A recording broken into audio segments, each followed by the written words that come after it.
Okay, now we're going to do a topic with area and volume of cylinders. Before we start this, let me show you where you'll need to look on your formula chart. Make sure you get one from me. You need to have one of these. The surface area and volume formulas are kind of towards the bottom of the chart. The cylinder is 2 pi RH for lateral. See the word lateral? That means around the side of your shape.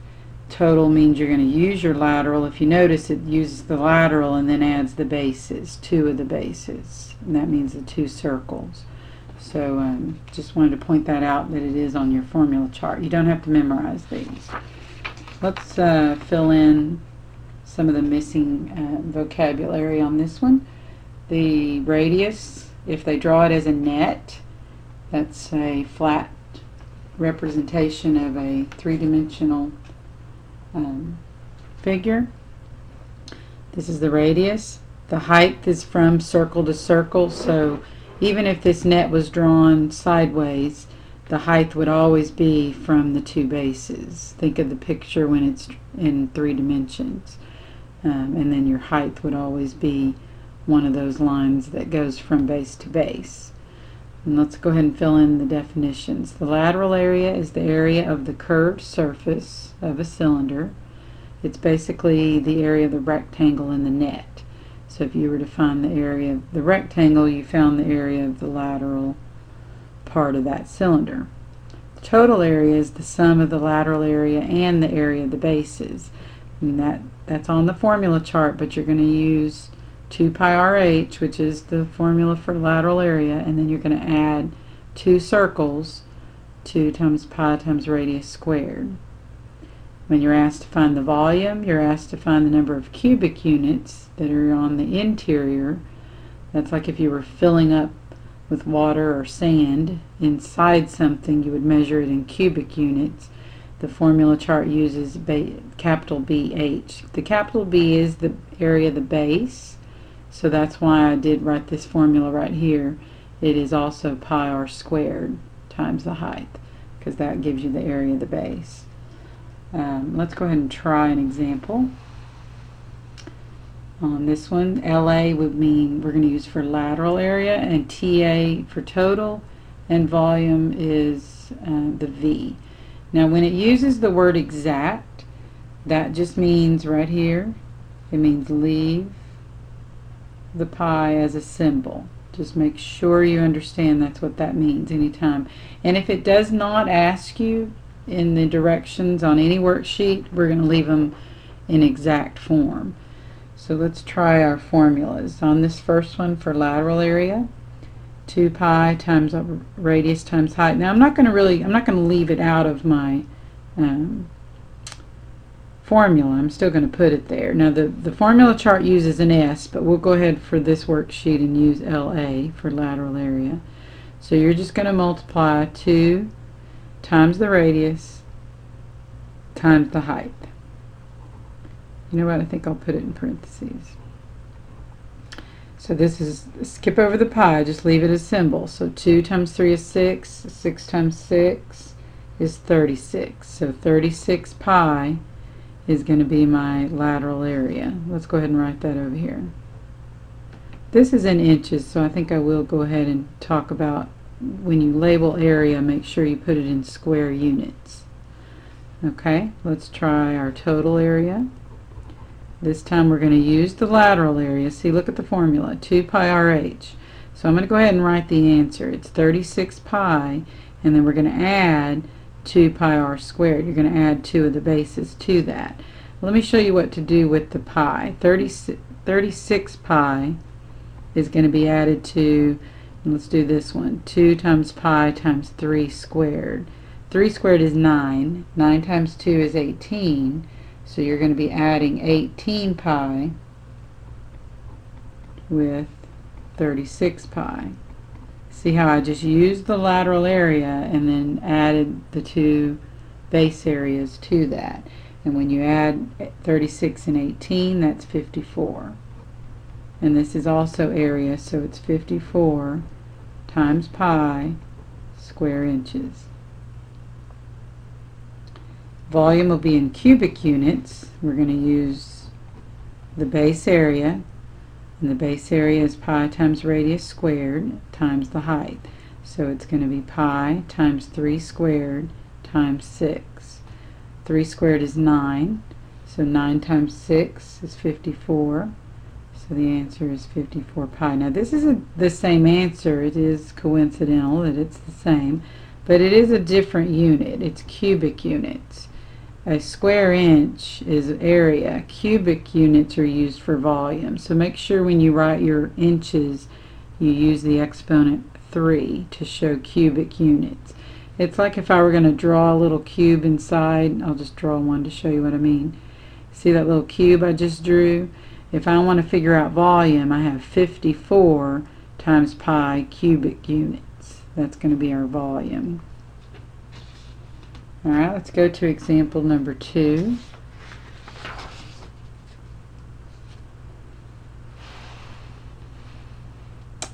On this one, again, we're asked to find the exact area.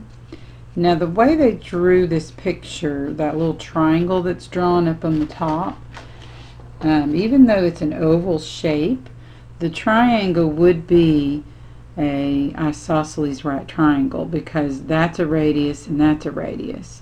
So if we were looking down on top of this triangle, it would be, I think I'm going to sketch it so you'll understand what I'm saying. It would be 2 radii and they would both be the same. So if you notice, this is a special right triangle. This is a 45, 45, 90 triangle. So just remember when you know the length of the hypotenuse and it's given as 3 times the square root of 2, that 3 right there is really telling you what the 2 side lengths are. So let's go ahead and label our radius. Our radius is going to be a 3. So if we use the formula for lateral area, I'm going to go ahead and write it on here. It's 2 pi rh, and 2 pi rh is 2 times pi times 3 times 5. 2 times 3 is 6. 6 times 5 is 30. Now it is 30 pi. So 30 pi, this one's feet, so it's square feet. That's going to be your lateral area.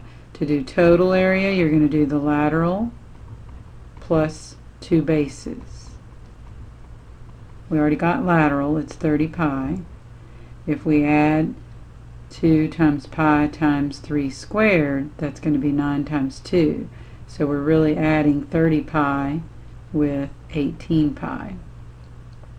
And 30 pi plus 18 pi is 48 pi.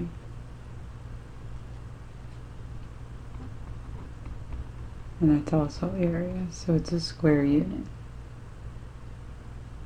For volume, it's the base area times the height. So it's pi times 3 squared times 5. 9 times 5 is 45. So 45 pi. 45 pi on this one, make sure, remember it's volume, so it's cubic feet.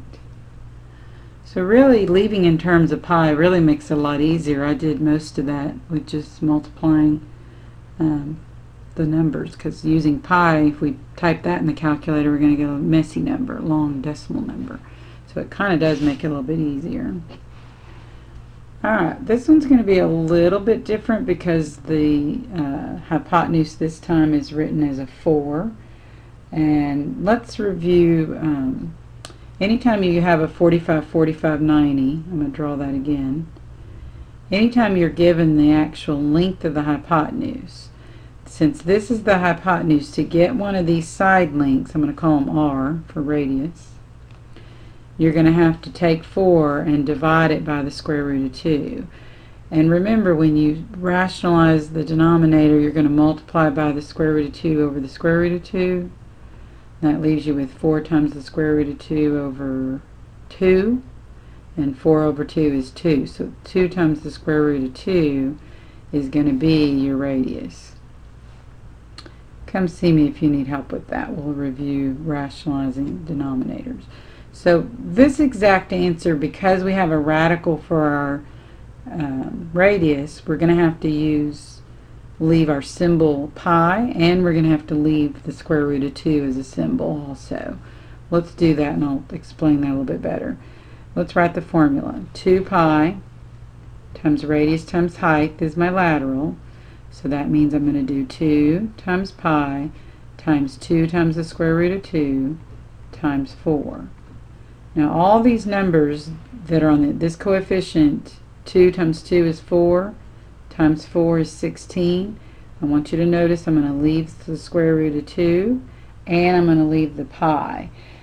So it's 16 times the square root of 2 times pi. It's kind of a crazy answer, but that is the exact answer. 16 times the square root of 2 pi, and this one's centimeters squared. Your total area is your lateral area, 2 pi r(h), with your two bases, 2 pi r squared. Since I already figured out my lateral, I'm going to go ahead and write it as 16 times the square root of 2 pi. I'm going to add 2 times pi times the radius squared. Now when you take 2 times the square root of 2 and square it, you're going to get an interesting answer, because you're going to square root the square root of 2, which is 2, and you're going to square root the 2 here, which is 4, and that would make that 8. So 8 times 2 is 16. So this is kind of a crazy answer. Let me write it under here. 16 times the square root of 2 pi added 2. Remember this right here, 2 times the square root of 2 squared is going to be 4 times 2, which is 8, and then 8 times 2 is 16. So that's 16 pi. This one we're just going to have to leave like that, because it's in radical form for this term and it's in pi form for this term. We're just going to have to leave it. That's our exact answer. 16 times the square root of 2 pi plus 16 pi. You could put that all in the calculator and get a long decimal answer, but this is also square centimeters. I think that's fine. Alright, pi times radius squared times height. So we're going to do this one, pi times 2 times the square root of 2 squared times the height 4. This one, 2 times the square root of 2 squared. I think I'll show that up here. I've got some room up here. I'm going to show you that. 2 times the square root of 2, if you square it, that means you're multiplying 2 times the square root of 2 times another 2 times the square root of 2. That's going to give you 4 times the square root of 4. Well, that's 2. That square root of 4 is 2, so it's really 4 times 2. I hope that makes sense, but squaring 2 times the square root of 2 gives you 8. So this is going to be pi times 8 times 4, which is written 32 pi. And because this is volume, remember 32 pi, we're going to write it as centimeters cubed. Come see me if you need some help or you have some questions.